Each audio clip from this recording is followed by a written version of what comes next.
तो क्या तुम कंटिन्यू करना चाहते हो?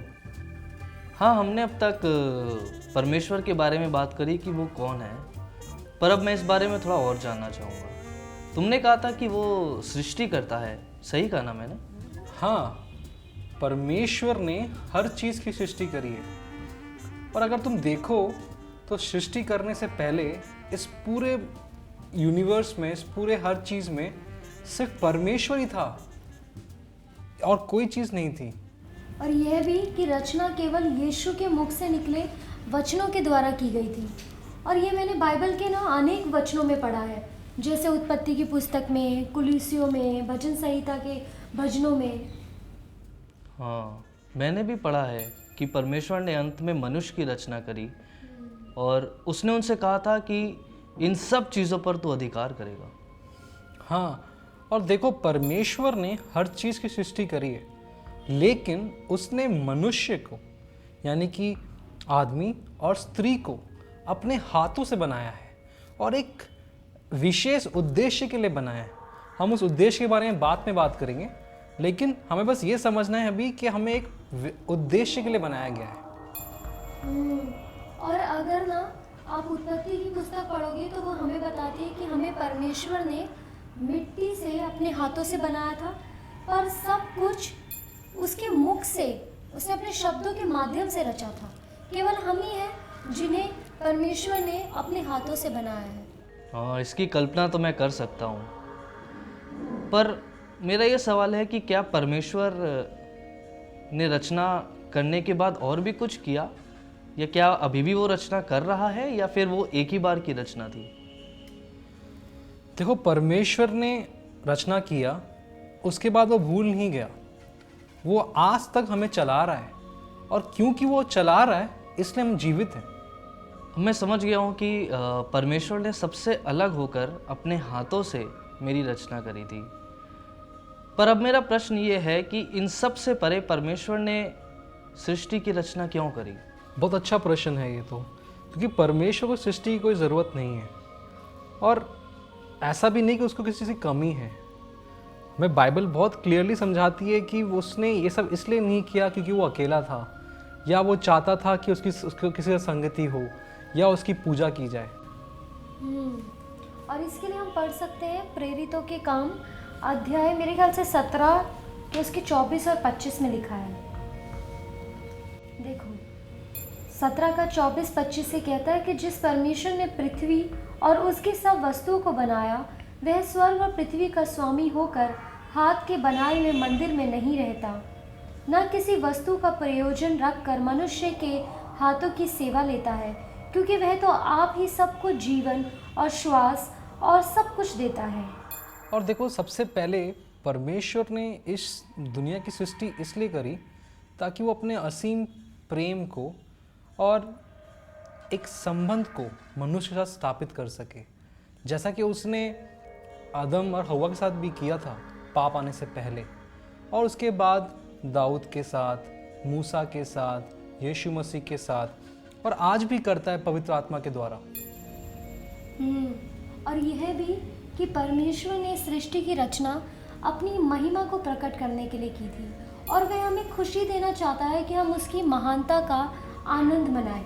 अपने प्रेम के द्वारा वो संतुष्ट करता है और अपने संबंध के द्वारा वो हमें संपूर्ण बना देता है।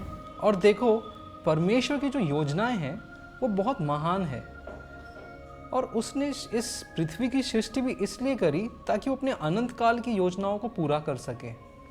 और उसकी ये वो योजनाएं हैं कि वो दुष्ट के ऊपर विजयी हो सके, और जो लोग खो चुके हैं, जिन लोगों ने अपना रिश्ता खो चुका है परमेश्वर के साथ, उन लोगों के साथ अपना संबंध को दोबारा वो स्थापित कर सके। धन्यवाद आप लोग का कि जब हम ऐसे बातचीत करते हैं तब मैं देख सकता हूँ कि परमेश्वर का व्यक्तित्व कैसा है। वो कितना प्रेम करने वाला परमेश्वर है, और वो अपने प्रेम को हम तक दिखाना चाहता है। और उसने इस सृष्टि की रचना से पहले ही हमें पाप से बचाने की एक योजना बना ली थी। कितना अद्भुत है ये कि हम इसकी कल्पना भी नहीं कर सकते, कभी भी नहीं। हाँ, परमेश्वर तो हमारे सोच से परे हैं। मतलब जो भी वो इस पृथ्वी पे करते हैं उनके पास उस चीज़ की ऑलरेडी एक योजना है, और उन्होंने वो सारी योजनाओं को पृथ्वी के सृष्टि करने से पहले ही बना लिया था।